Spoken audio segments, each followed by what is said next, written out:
faithfully graduated.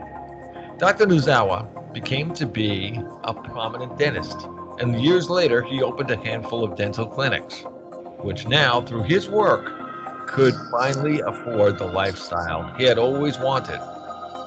Then a tree came crushing down and foiled his best laid plans. This was one of two life-changing tragedies that changed his life forever.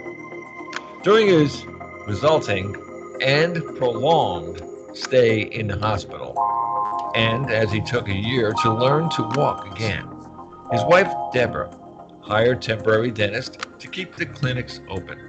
Yet, when the businesses performed poorly under the temporary staff, family finances plummeted, and with all his medical bills accumulating, Nozawa felt he needed to return to work, but could not. That's when Nozawa realized he could not perform his dental duties to the high standard he was accustomed. The accident took away his sight, and even with assistant devices for the seeing impaired, he felt his dentistry skills were now substandard, which made him have to close his clinics to so many patients that loved him so much and the work he did for all of them. Then again, tragedies hit again, and this time he came close to death. Dr. Randall George Nozawa, now blind, got caught in the middle of a couple's domestic violence incident on one fateful night. Domestic violence. Dr. Nozawa was shot in the head from 12 inches away. The crime shocked and rocked the community of Gig Harbor, where it occurred, and received its due amount of attention in the area newspaper. Looking back on it, Nozawa said that getting shot feels like thumping your forehead with the heel of your hand. It does not hurt. He did not yet know that the bullet had shattered and bore a hole through his palate, destroying molars, nearly severing his tongue, and destroying his only eye. All he knew was that he could not see and he was bleeding. Dr. Randall George Nozawa, after all his pain and enlightenment due to near-to-death experiences, now the doctor is here for the world and you, the audience, to learn, listen, and awaken.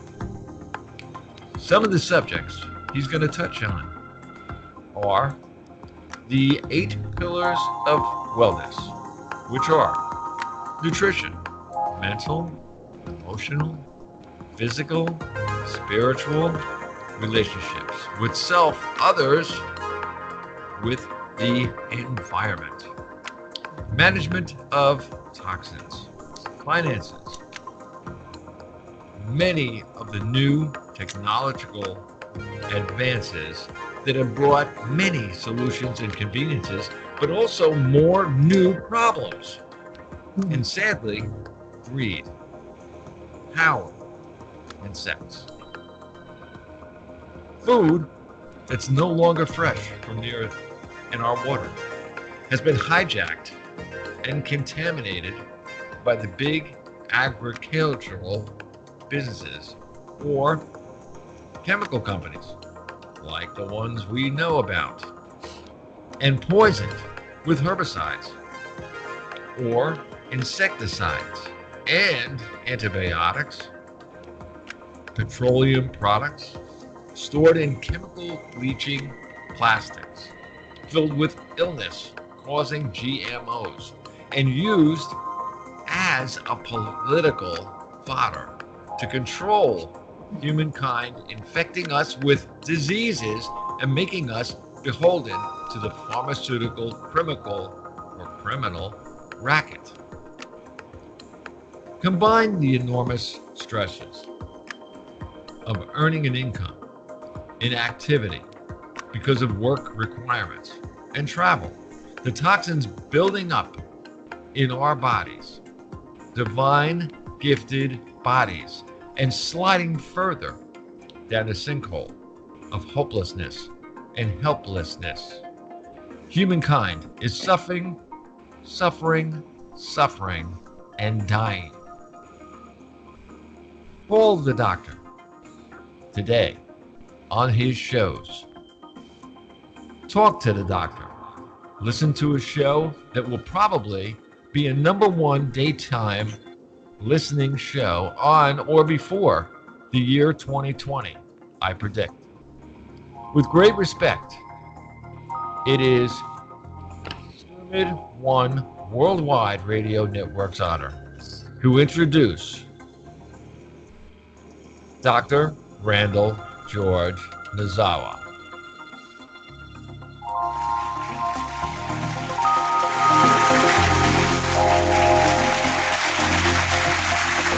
Oh, yeah. Here we are. I lost you there for a minute, but don't worry, I got you back. Yeah, hey, I know you would. What about Carl? Well, thank you for the faith, but hey. No, seriously. How's been your week? I mean, we just went through. That's okay. Well, see, you do all the hard part. I just show up and I do my thing and I get to meet with wonderful guests. But the tech part, you're expert at. So for me, I just show up.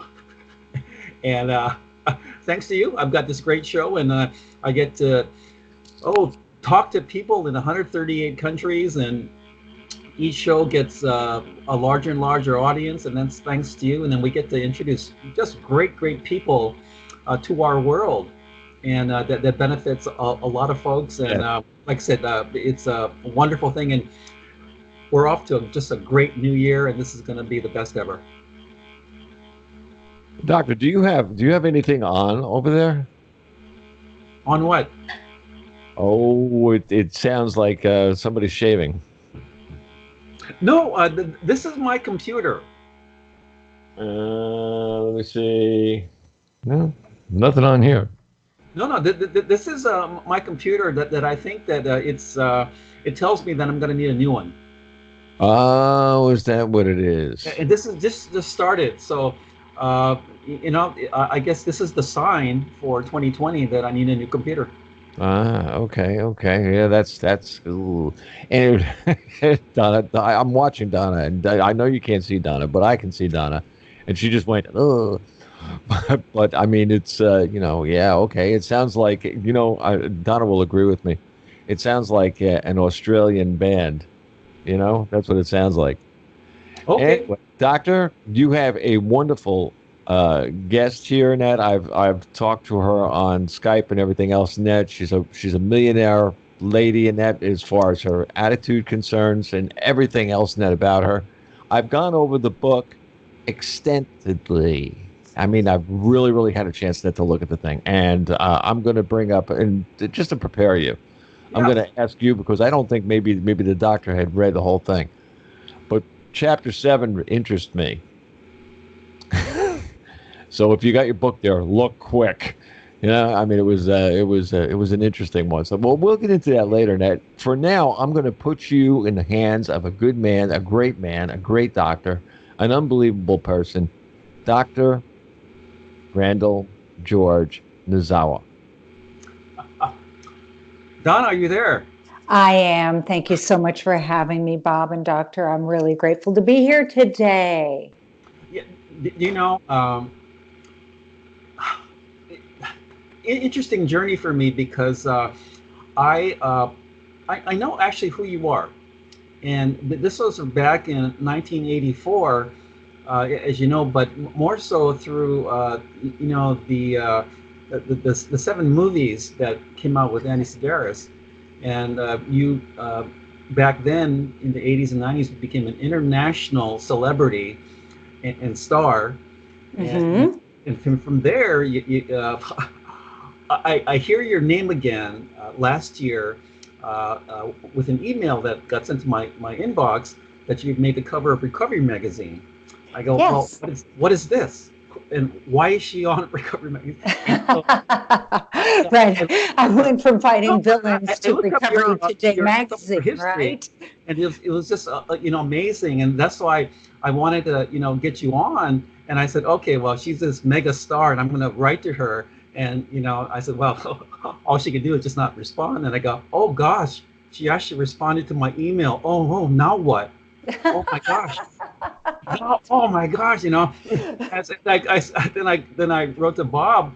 I go, oh gosh, she responded. Oh no, what do I say?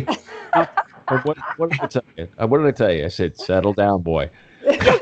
You God. And then from there, he sent me some information about you. I said, oh my gosh, I sure would want to have her on the show because what you've done with your life and we're going to talk about some of that from your earliest beginnings, to your very early stardom, and then you basically becoming an international celebrity, and then from there, and since I'm kind of guessing in the early 2000s and all, you started directing more of your efforts toward just recovery and dealing with more of women's issues and all that, and to me, you've turned that celebrity into something that's, beyond, your fame, which is you're helping just thousands and thousands of people, especially women. Women, absolutely, women. Oh my gosh! And I said, man, so I was just so thrilled to get you on, and we'll just start here. Donna, can you talk about your earliest beginnings as far as you can remember as a child and your interests going into high school? Well, my interests in high school were mostly, I mean, I hate to say this, were drugs and boys. I hate to admit it. Honestly, Doc, I really had a great family. I mean, my parents were married 60 years before they passed. So I wish I could blame my bad behavior on my parents, but the truth is it wasn't them. I was, it's funny. If you look at me from the outside, I mean, I look like this really well put together girl. I mean, I'm this really nice looking, well wrapped package. But if you took that away, if you really saw my insides, especially as a teenager, I was scared. My insides were just really uncomfortable. I didn't fit in. Everything was in my head. I didn't fit in. I was uncomfortable. I just felt like a misfit from my earliest memories. I just never felt comfortable around people or around groups. I just always felt like the odd man out. And so, at an early age, to be honest, I just never quite was one to fit in.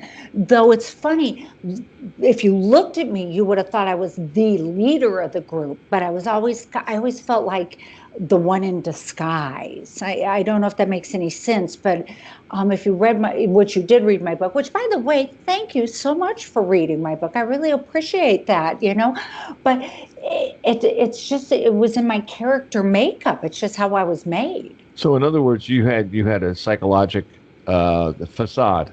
Yes, absolutely. Absolutely. It was just like the painting on the wall, but you'd have to pick up the picture to look behind. Exactly. Bingo. Exactly. Okay. Now I know that you excelled at gymnastics and track and all that, and so just what you did in high school and all that. What led you to post high school type of activities, and how did it come about that you made that Playboy cover? Well, what happened? I've always been athletic. That's one of my things. All my family's very athletic. My father was athletic. My sisters are athletic. I think it's just a natural ability. All of us were born athletic. I'm the youngest of 6 kids. So just to let you an idea of what it was like, my parents, I was the youngest of 6. So by the time I was born in my household, The older kids were almost all the way out of the house. My parents were much older when they had me.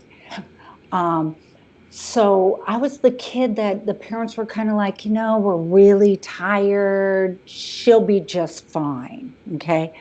So Playboy didn't come along until I was 19. I had already started in high school. It was kind of a weird situation. The funny thing was, I never wanted to be a model. I had no aspirations of being a model my entire life. That was not a thing I was interested in. I always wanted to be a florist. My entire life, I wanted to be a florist. I worked in florist shops. I had jobs after school. A good work ethic was instilled with me by my family. And what happened was, I think I was a freshman in high school, and a photographer, quote unquote photographer, a girlfriend of mine I met in my freshman year, her father had noticed me and asked me if I wanted to start modeling. And my parents were kind of like, well, you're a good student and you have a job. Maybe this is something else you should partake in. And I was kind of like, well, okay. It was just something. And he had this homeschool photography studio upstairs in his house. And that was the beginning of my quote unquote modeling career. And as I talk about in my book, and it's funny, a lot of people never knew this about me. And I came out with a naked truth, the fall and rise of Donna Speir, was that the man sexually molested me at the age of 15 years old. And it was a very, very slow grooming process. Okay. So Playboy came much later, much, much later. Okay. Now, between really I guess, the grooming of that and the molestation and all, how did you make it from, your mid-teens to the next 5 years before you made that cover? What happened to you? How did you get by, and how did you make it through emotionally? I became a drug addict, alcoholic is what happened. And I became very, very rebellious. And I know that you read the book and you saw that at that point, after how I literally got away from this man was, I had tried various ways to get away, and the man actually started stalking me. And it became really, really bad. And at that time, I had become suicidal, and they had locked me up many times. How I got away from him it was a fluke. Somewhere along the line, I had heard of a modeling agency in Orange County, and out of the blue, my mom took me there, and they had an open call for a commercial. And they took me in that day, and I landed a national commercial that day. And all of a sudden they said, "You're wonderful, we like you." And I never had to go back to him again, because I had made a step. I made a huge step from this little man to a big model. And from there, someone had taken my picture. I mean, literally within a month, I shot new pictures, and they had taken my picture from there, and it got in the hands of Bill Cosby. And I don't even think I had my driver's license at the time. I was late getting my driver's license, and one thing rolled into another, and I started getting work. And I mean, it just happened so quick. And it wasn't even like, I was never the girl to make decisions for her life. I was the girl that had decisions made, because everything happened so quickly. And next thing you know, I'm underage, and Bill Cosby gets a hold of me and says, he calls my parents, who were the perfect parents for them to be groomed as well as me. They were middle class, they were older, they were tired. I don't know if you guys were familiar with Neverland with Michael Jackson. Yeah. How he groomed the parents along with the children.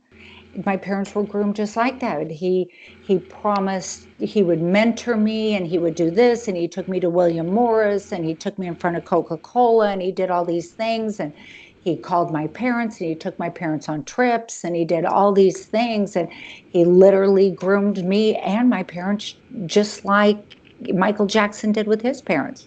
It's funny that when you talk about that agency, great grandfather was one of the big agents for that agency. Wow. And they were the greatest, William Moore, and they still are. Yeah, And they still are. my mother So, actually met Youngman, Henny Youngman. mm-hmm. He was a comedian. She Sure. she met him there telling a joke on his. He was actually doing an audition for them. Wow. And my mother was there, and when he did it, she told me like years and years and years later, and that about he was telling a joke about a pigeon. Isn't that amazing? It was a Isn't great. that it's old Hollywood history, and they've been around forever and ever and ever, and they were the influencers of the greatest. Yeah, but I met him though years later. We're talking like in the '70s, in the middle '70s, over on Riverside Drive, over in New York. In the Valley. I had Well, up to where you are, yeah. Manhattan. And it was funny that because I told him about the joke and everything else, he goes, "You, the woman, the girl, that was your mother?" And he remembered my mother was a little girl at the time, and she was there with them. And I said, "Yeah, my mother was a singer, so it was one of these things that she just was there with her school or whatever." It was kind of funny that you happen to mention that because the funniest things come from the oddest meetings. Some of them go good, some of them don't. Yeah. But either way, it how would you say it molds where your mind wants to put you, what you want to do, because you're going to turn around and you're going to say, "Hey, this is a bummer. I want to do this," and you wind up doing it, even if you didn't do it 10 years before. You will wind up doing it. And your book, I read Opportunity.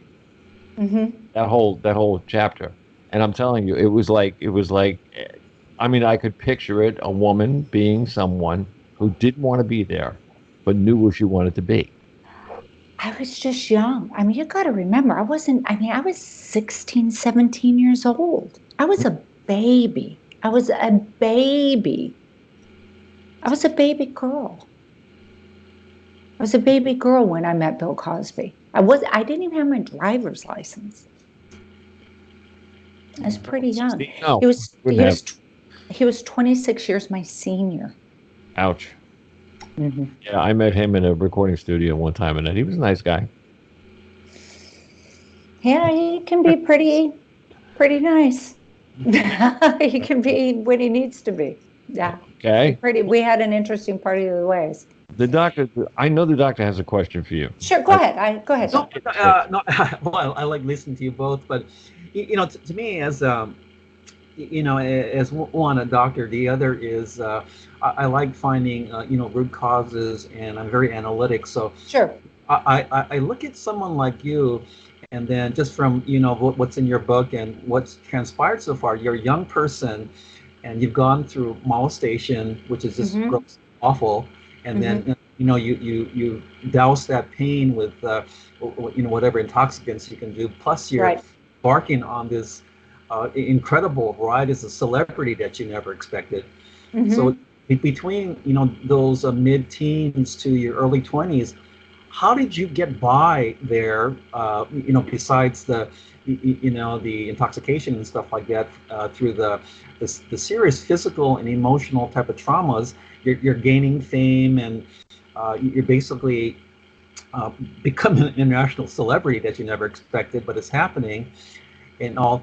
How did you get through all of this? And did your parents know all of this was going on with you? No. In fact, you know what, Doc, I'm going to interrupt you right there.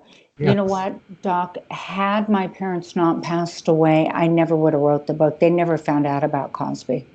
Had they not died, I wouldn't have ever come public. Okay. It would have destroyed them. It would have because it was right under their nose. Okay. I've learned about the predatory nature of these folks, and it's like for me and Bob, it's so beyond what we can even comprehend, because it's like this is something that's actually you listen to in movies, but it's actually real life. And what happened is that it got you. Right. And I would never have known. And then, when I look at your career and you, here you are, you're a jet stream in celebrity zone. And I go, oh my gosh, look at her, and then when I learned more about you and all that, and the adverse events and all that, and yes, you kind of held the pain, with all the intoxicants, but you still had to live through that. So there were two different. So the question I'll answer, there were two different lives going on. Okay. The first time I got sober was in 1982. And I came in off of serious, bad freebasing epidemic. It was back in the years during Richard Pryor, which nobody was doing it. That was right after the whole situation with Cosby. I was in really, really bad shape. Really bad shape. I almost died. In fact, I had had many suicide attempts. I had been in and out of psychiatric hospitals many times. I was in really, really bad shape. And my parents, they didn't know what was going on with me, except they knew I was having some really bad drug use, and they were able to grab me. And this was long before Betty Ford. I mean, they didn't know what to do with me back then, and they were able to put me into a drug and alcohol facility. And back then, they didn't even know how to treat people who smoke cocaine. So, but they were able to treat me. Unfortunately, I didn't stay sober, but I had the roots and put into my brain what to do. I stayed sober for about a year, and I went back out for 3.5 years, and I continued to drink. So when I did get sober again back in 1987, okay, I had already made one film, and I had shot Playboy, but now I'm sober and I'm 23 years old, which is still really young. And back then in 1987, getting sober and doing 12 steps, it was not a trendy thing to do. And it wasn't like you were telling people you were no longer not doing drugs and alcohol. But I was dying inside. I was a hardcore alcoholic at the age of 23. I'd been married a couple of times by then. I was living in Orange County. I was working in LA. I had just signed a picture deal with Andy and Arlene Sedaris for all the action adventure films. And I was leading that jet set life. I was a very popular Playboy centerfold at the time, and I was in high demand to go out. A lot of the girls back then, I could still talk. Even though I was drinking, I still showed up for work. But I was one of the girls who could put a noun and verb in the same sentence, and I looked good in person, and I still represented Playboy very, very well. So I was in very high demand back then. So I led a double life. I really, really did. And I didn't tell a lot of people I got sober, but it was very obvious, like at the mansion, that when I wasn't drinking and partying, that people didn't want to have a whole lot to do with me anymore. And I had to tell Andy and Arlene of Malibu Bay Films that I got sober, because now I'm on set and we're running all over the world in the country making movies, and I need to go to 12-step meetings, and I need a car on location, and I've got to have it put in my contract that I have all rights to automobiles and I can go to meetings at night. And they're just like, this is so foreign to them back then. It was like I'm living in a third world country, and all the actors and actresses are like, where are you going? What are you doing? How come you're not drinking with us? And they're all hitting the bar after filming all day, and I'm running off. And they're going, where is she going? And I'm like, I'll see you later. And so I'm completely living a double life, and it slowly dealing with some of that stuff was very personal for me. And I had a lot of therapists and a lot of doctors back then. And I didn't let anybody in. I didn't let anybody know. And I'm flying all over the world, and I'm opening up movies in Japan, and I'm in South America opening up different editions for Playboy, and I'm all over Canada, and I'm all over Europe. And I'm still not letting anybody know, because back then it was very, very anonymous. And that was really important. Yeah, you weren't Vogue at all. Oh, no, that was not a Vogue thing to do. Especially, no. You got to remember also, I'm 23, 24, 25, 26. I never said a word to anybody. Is this And so I'm glad now I have you on here because, I did not see that Playboy cover and all that, but what I did was I saw some of the movies you've made, Hmm.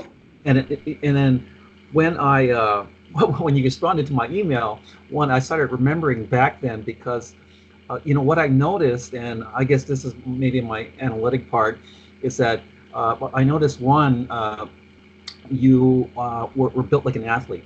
You were Yes. just built like an athlete. I said, oh, Yes. this kind of just not traditional Playboy. You're built like an athlete. Hmm. And what I noticed about you, and I had written to you that about my feelings about that was that I felt a sadness of you. Hmm. And this is between the Playboy cover and through the 90s. I go, I don't know why that is, but she's doing all these movies, and it shows off a lot of your athleticism. But Right. I'm telling my daughters this, I just felt this sadness about her. I don't know why. And this is before I had read anything about you. I go, what's going on with her? And then then I learned about everything else, and then the molestation, drug addiction, and all that. I go, oh my gosh. And so once again, that's why I'm so glad to have you on. But Don, how did you, with this one, I can feel the loneliness already. How did you manage to get through all those years? Basically, you were alone. Besides your therapist and your doctors and all that, So it's what did you do? funny. It's really funny. So this is what I did. So those movies and Playboy was never who I was, Doc. It was what I did for a living. Okay. It was never who I was. And if you really knew me, you'd know that that Donna Speir that you saw on the film and all that, that's never who I was. That's what I did for a living.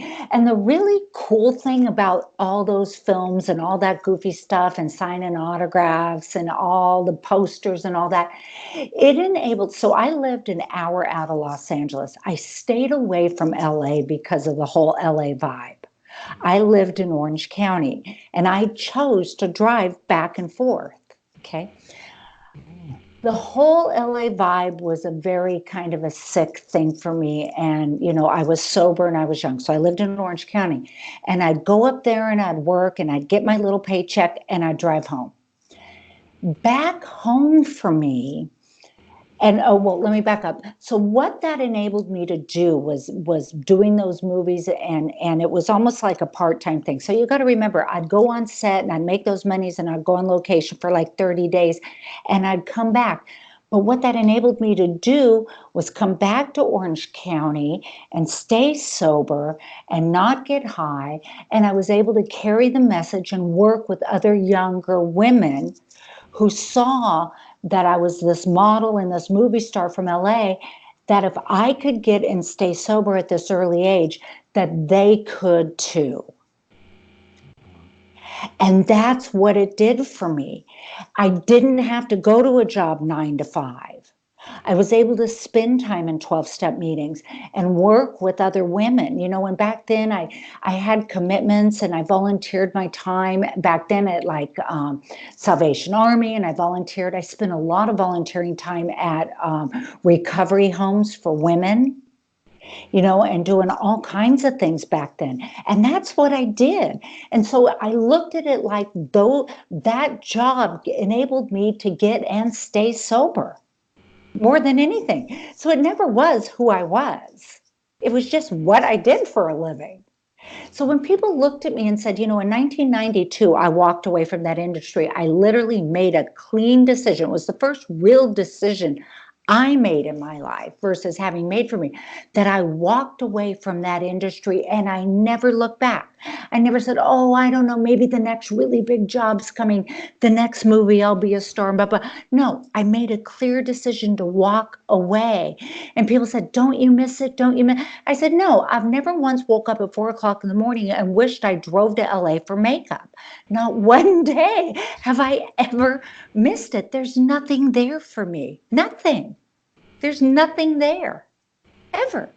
Because it's not where my heart's at. It's not who I am. It's not where my soul's at, ever. And it never was.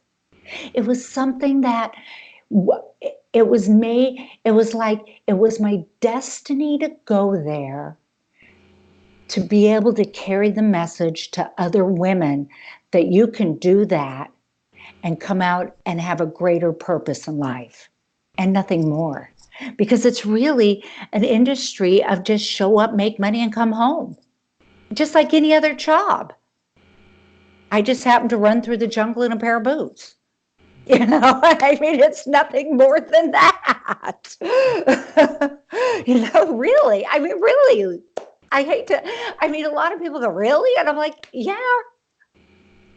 You won't find one picture of me up in my house, except in my laundry room. God bless my husband. He has a couple. I let him put them up in our laundry facility room. That's it. Well, you walked away from, just, your celebrity and all, but can you speak on, your husband and your child? Oh, well, I have an amazing son. So my son's 25 years old.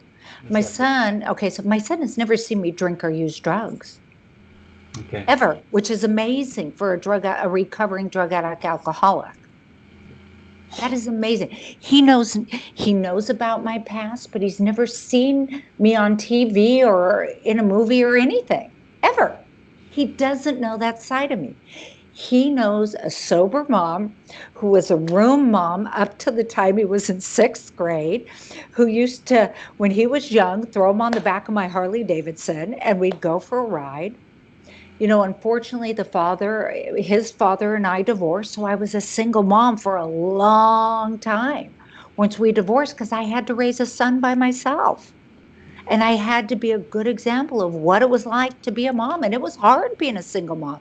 It was hard, but it was some of the best years of my life. I put him through college myself. I just graduated high school myself a couple of years ago. I was a dropout, and he was at my graduation. As he said, Mom, it's one of the proudest days of my life. Oh. I had to wait to get him out of the house to do things like write my book, graduate high school, start a different career, things like that. I had to put my life on hold for him and make sacrifices. He's an amazing son. He works back east now. He's just started his life.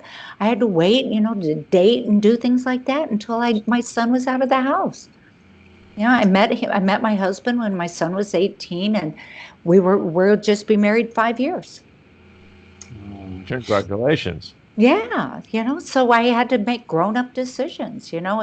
I had a child, I had to be responsible, even though regardless of what my ex-husband did, because that's what we do.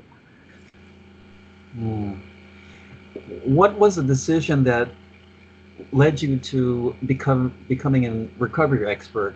What started that, and why then, many years later? Why? So I had decided, I've always worked with women my whole life. So during my divorce with my ex-husband, when my son was little, like I had said, I'd always volunteered in women's recovery homes and always given my time while I was married when I had my son and he was little. And so during my divorce, someone had come to me and said, Donna, and I'll explain what this was. I was living in Newport Beach. I had a little house, and they said, Donna, there is no place in Newport Beach for women to go without insurance. There's nowhere for women to go. If in such a lush place, there's nowhere. And I thought, this is ridiculous. I'm fighting this man for money, and these women are fighting for their lives because they have no money. Okay. And so my son's in school, and I said, I can afford to be a stay-at-home mom. I set it up that way. I said, I'm going to open the first place in Newport Beach that's a nonprofit for women to go for 30 days without insurance here in Newport Beach, that we will feed them and clothe them and house them for 30 days and get them treatment. And we can do that here in Newport Beach. And I opened it up, and to this day, over 2,000 women have gone through. Okay. Yes. Yeah, see, that's where my heart's at, is for these women who need it. They're women, or excuse me, women who want it, not the ones who need it, the women who want it, okay? So that's always been in my heart. So I stayed with that, and it took me 3 years to get it open, and then I was chairman of the board for 1 year, and then I stepped away because the name of the house is the Lynn House, not the Donna House. So I had to take my fingers out of it. Otherwise, who knows what I would have created after that. It would have been some queen bee thing. So I pulled away, and now they have a rotating thing. Okay. So then, my heart's always been in recovery for women. Always been there. Always, always, always.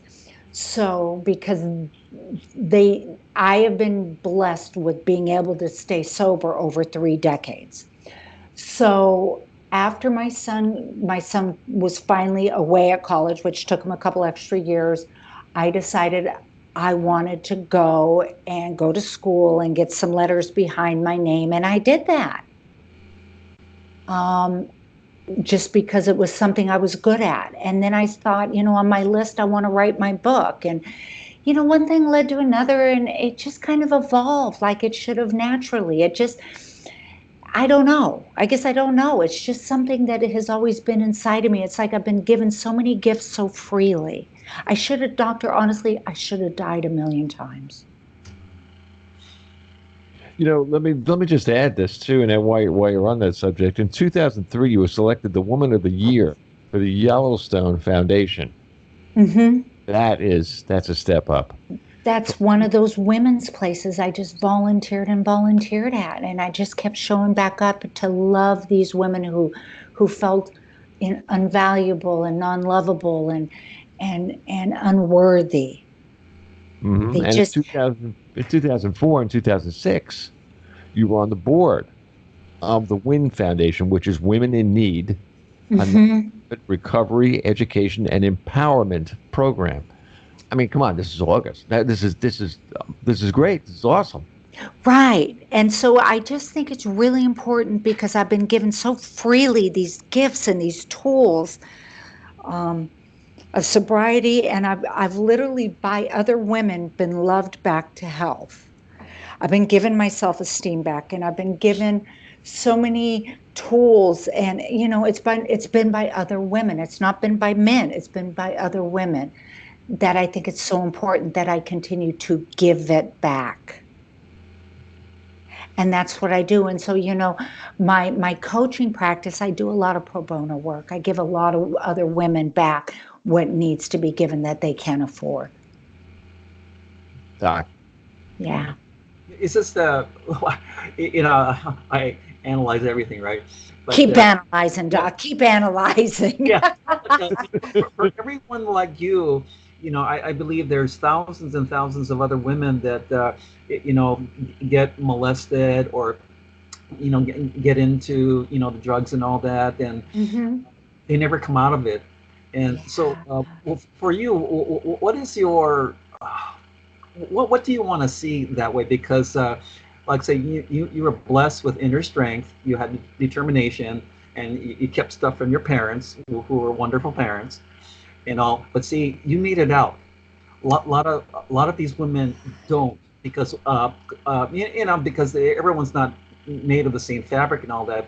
What do you say to these women, or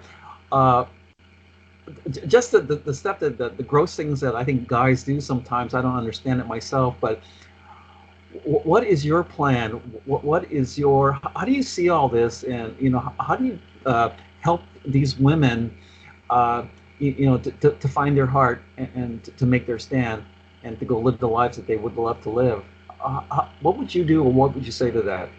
Well, first of all, Doc, it's not just men who molest, it's also women who molest. And it's not only just women who get molested, it's also boys who get molested.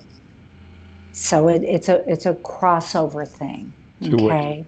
Yeah, it's 2 ways. Sexual abuse happens on all fronts. So, I've lost a lot of girls I've personally worked with who have gone back out and overdosed. I lost my brother. I lost my nephew. The epidemic's huge. The majority of people who are drug addicted or alcohol addicted, the majority of them die. So I think the biggest message I have is you don't have to do this alone. You don't have to do it alone. That's what I was told. I think the next big message is that there's help and there's resources. You can hit my website at donaspeir.com.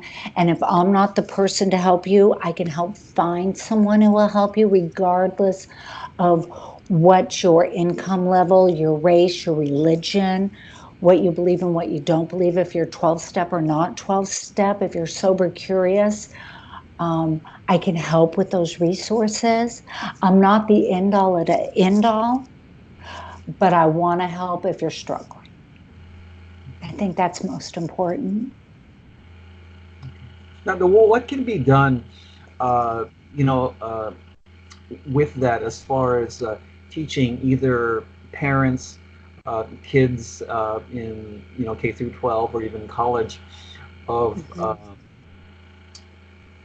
did this type of heinous behavior and how to either not do it or what needs to be done as far as teaching ethics, morality, or what needs to be done? What can you say? So back when I was abused, okay, we didn't talk about it back then, okay, and we always thought we think, and still sometimes now, we think that sexual abusers are going to come up in your car and they're going to nab you, or they're a dark guy in a trench coat and they're going to flash you, or there's some hideous man hiding under a rock and they're a dark.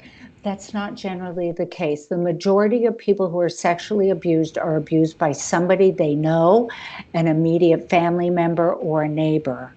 They are someone that has been in your home or they're related to you.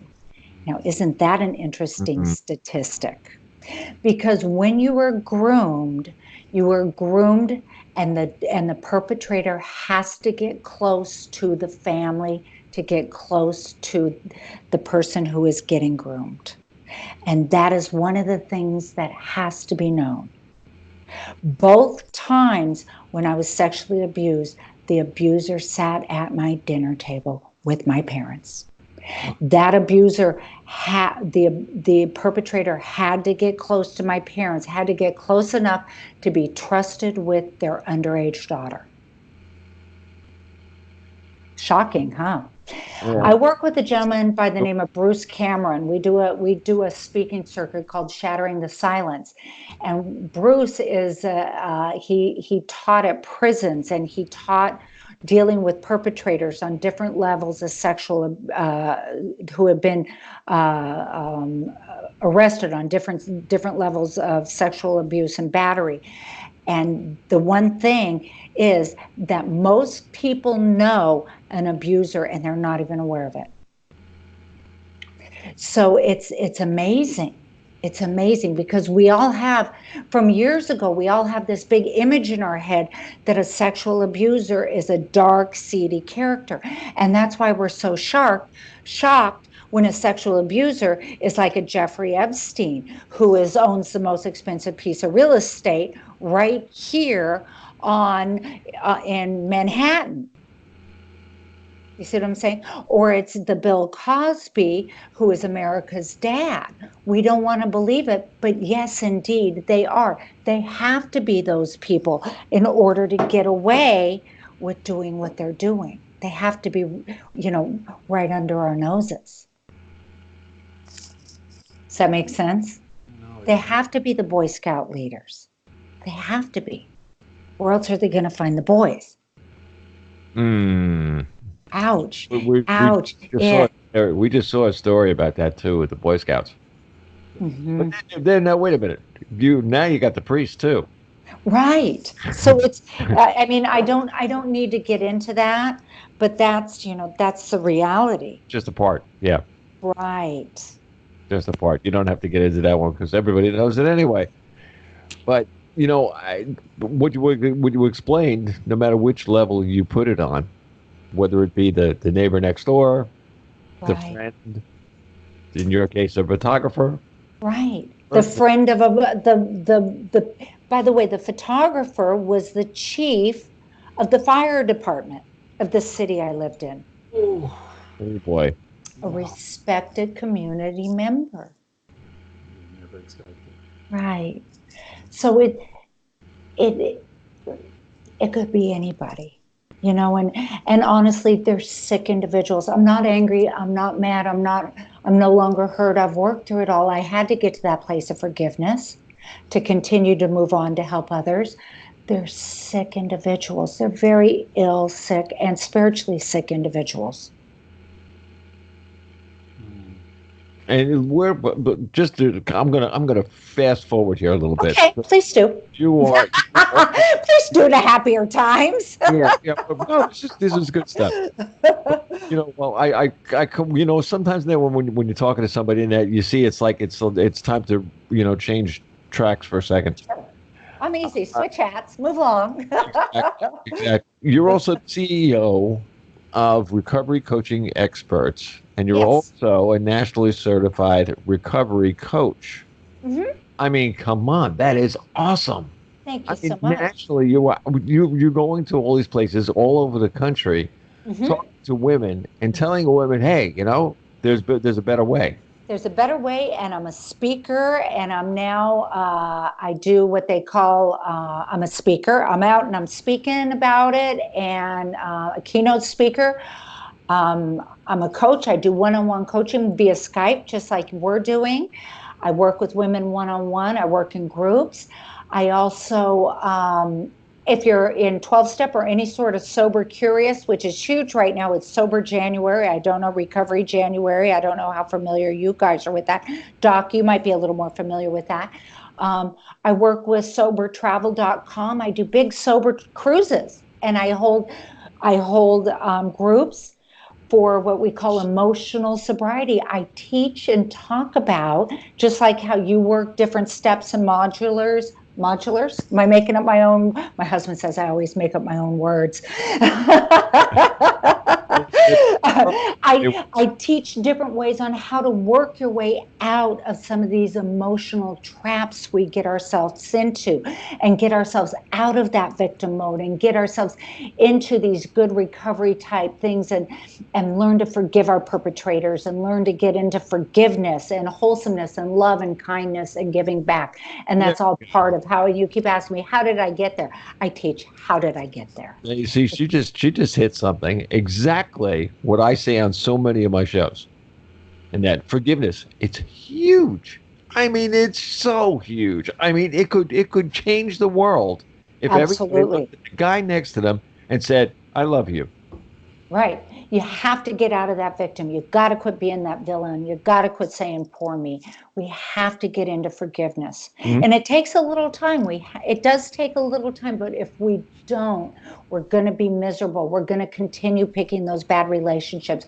We're going to continue beating up, and I don't say physically beating up our children, but coming at our children in those negative connotations. Pick up your backpack. Pick up your backpack. Have you done your homework? Have you done your homework? Instead of, honey, did you put your backpack away? Can I help you with your homework? Things like that. Attitude. Our life is all about perception, and it's all about choices and things like that. So it's so important to forgive, but we got to get rid of that baggage, that personal baggage that we carry into each relationship with our children, our spouses, our parents, our family. And that's what I talk about. And that's what I teach today in my coaching and in the workshops and things that I do nowadays and when I speak. Do you also teach women how to shed all the things that are weighing them down, all the thoughts and all of that stuff, to clear their consciousness to whereas they feel good? You know, one of the things I'm working on, it's funny you mentioned that, Bob, thanks for asking. One of the things I'm working on right this minute is I'm working on a brand new program. I'm calling it Truth. Yeah. Truth. There you go. Truth. And it starts with the lies that we tell ourselves. And we tell ourselves lies every day. And we pick up lies that have come from gosh knows where. Our parents, Cosmo, 13-year-olds on the playground. Children should be seen and not heard. Where did you hear that? Who told us that? Yeah, But we right. carry these things with us all through our lives. We should be good girls, you know. And so I mean, I've got a lot of other ones, but I'm not going to mention them on the air because I deal with women. I don't know. I mean, should I mention one? No, sure you could. Is it okay? Okay, here's one. Okay, here's one that, so I was an alcoholic woman and I did a lot of things that I shouldn't have done when I was drinking, right? So I remember hearing one, good girls don't have sex on the first date. Well, I got to tell you guys, you know what? I had a few drinks and I had sex with a few people on the first date. But what that did to me was that created so much shame and guilt as a person, as a woman, that it made me so less than a person. Now, I don't know where I heard that and I don't know where I got that, but I got to tell you, I carried that so deep in my core that it made me so less of a person and a woman that I couldn't look any other woman in the eyes. And that was a lie. I am an adult woman, and if I choose, now, if I choose, Yeah, you did. You hit that one. Yep. if I choose to have sex with an individual on a first date, I should be allowed to make that decision. To Okay. yourself. I'm not saying it's right and I'm not saying it's wrong. Mm. But what I am saying, as an adult individual, if I choose to do that with a consenting adult, and we decide it's not a selfish act, I should be able to make that decision without shame or guilt. But I carried that around and it beat me up like a huge bag of potatoes. And so that was a false lie I told myself. So, what are these truths that we carry around? A man should make it by the time he's 40 or he's a failure. Ooh. A woman should be married and have 2.3 children by the age of 30 or she's a nothing. We should be a college graduate. Ooh, we should own our own businesses and be successful. Only losers get divorces. Should I continue? Oh, that's great. These are the truths that someone put in our head that if we don't live up to them, that rotate. And so I'm working on a program right now called Truths to deprogram in our mind and allow ourselves to write our own truths and to own our own truths and to erase some of those things. That's fantastic. I mean, seriously, if you work on it, you put it out, we'll put it right here. And that's what I'm doing right now. And I've got a big cruise coming up in 2021 that I'll be bringing out on my very first one with that brand new program. And I'm really excited. I'm working real hard. No more victim, no more villain yapping in our ear. Well, there you go. There you go. Yes. Yes. No. Can this be made into a book? Not yet. I don't know if I'm going to put it out in a book or if I'm just going to teach it. I'm not sure. But I got to tell you, I just think it's time. Could be a video. Could be. Could be on your video. Yeah, could be right. You could. Oh yeah, we get you on here and forget about it. We'll pick the hell out of you. What is this? Maybe you'll be my first one. Oh, there you go. We got it. No problem. So Doc, that's what I'm working on. So you asked it, and I think these are the processes that I've done, that I've let go of. All that stuff. What are these lies? What are these principles we've been carrying around? Those are the ones we're driving in our car that our little head starts yapping away. We don't even know we're telling ourselves. Right, Doc? No, there's a lot of with you when you start speaking like this, a lot of conscious traps. I mean, these are paradigms that we all in programming that we all adhere to, and we don't know why. And then what you're talking about is authenticity and honesty, and a lot of times it's the hardest darn thing because we're not used to it, and then we identify with that other programming, that other person. And so to break from that is, it's quite traumatic because now that was your identity. And then where else do you go? And so that's why I thought, boy, you'd have a program like this or putting in a book because with your all your recovery prowess and expertise, you help people to reestablish who they are, where they're going to get to go to. But with what you're dealing with, your truth is that they have a purpose, a destination to get to become that person that they want to be and is possible. And so I thought a book would just be wonderful for that, because it's and also teaching this in high schools and colleges, because in the schooling we learn general knowledge and all that, but not who we are. And and from there, one, they never teach how to make money, but the others that they kick you out and say, okay, here, you have your degree, go get them. Go get what are you talking about? And so what you do.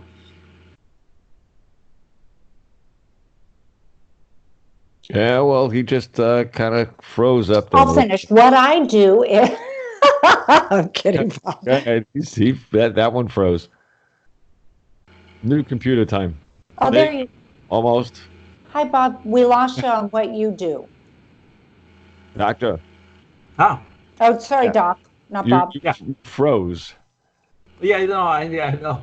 Now tell me. I guess for you, Donna, where you're heading to. I mean, you're having a birthday here in about 3 weeks. Or what do you do right now for fun that's not recovery or truth and all that, and that's specific to you? What do you do? You're gonna laugh your head off. You're gonna laugh your head off. I'm so old and square, and I'm so comfortable in my own skin, Doc. I am a rock hound. I am a rock hound. My husband and I collect rocks, and we dig for rocks. And unfortunately, Doc, you can't see this, but I'm going to hold this up and Bob can see this.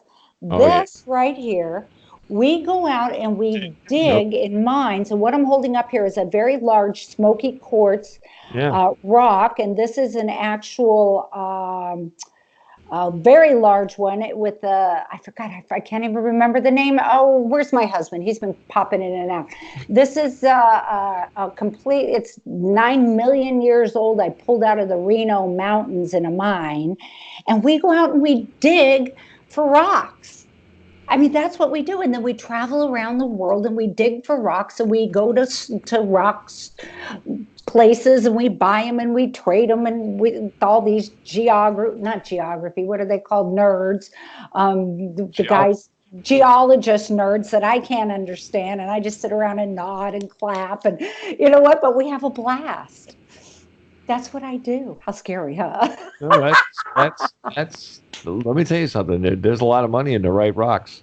Oh, you better believe there are. So we actually call them minerals. We collect minerals. None of them are cut.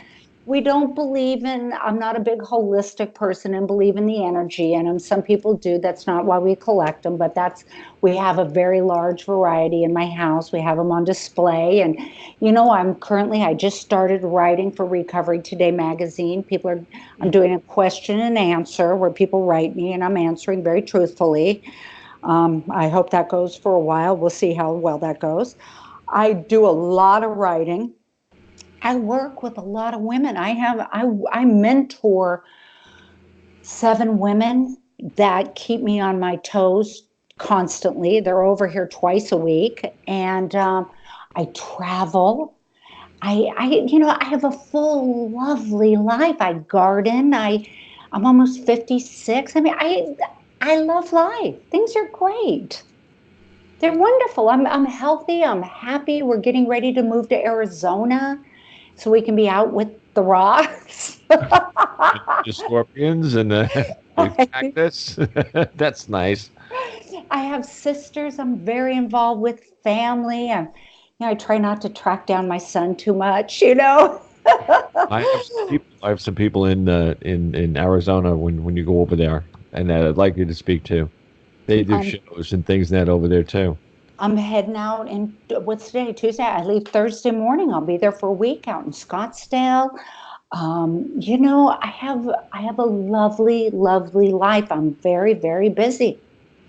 You know, I do a lot of writing. I'm working on my truth right now. I work on that every day. Honestly, and I also have a very disciplined spiritual practice. I there never seems to be enough hours, and I spend a lot of time with my husband. I think that's really important. We have a really good, healthy, balanced relationship. Doctor, Beautiful. It's the end, so do your thing. Okay. There you go. Donna, what a pleasure and honor, and boy, I'm so glad you said yes. And I guess before we kind of cut out here, where do you see yourself in 10 years?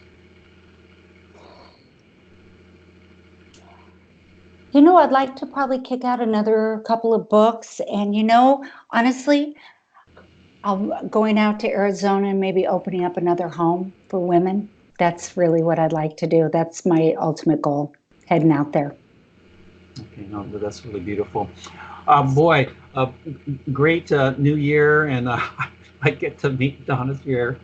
Stop it! No, it's quite the honor, because God, you wrote back. Oh my gosh! And so what you do is just so incredible, that you improve lives, and that's what Bob does. It's what I do, and I'm just so just grateful and just honored and all that. And anything that I can do to help, please keep me in mind, because I like doing this kind of stuff, and then I just like to help. So yay us! Thank you so much, you guys, for having me. I really do. I feel guilty just talking all about myself because I don't know enough about you two. So thank you so much for having me today. Well, I also want to remind everyone, listen very carefully. To get all the information and more and a whole, unbelievable amount of stuff, you got to write to Donna Speir, that's DONASPEIR.com. Go on the website. On the top, you'll see all the click-ons. Use them all. Read them all.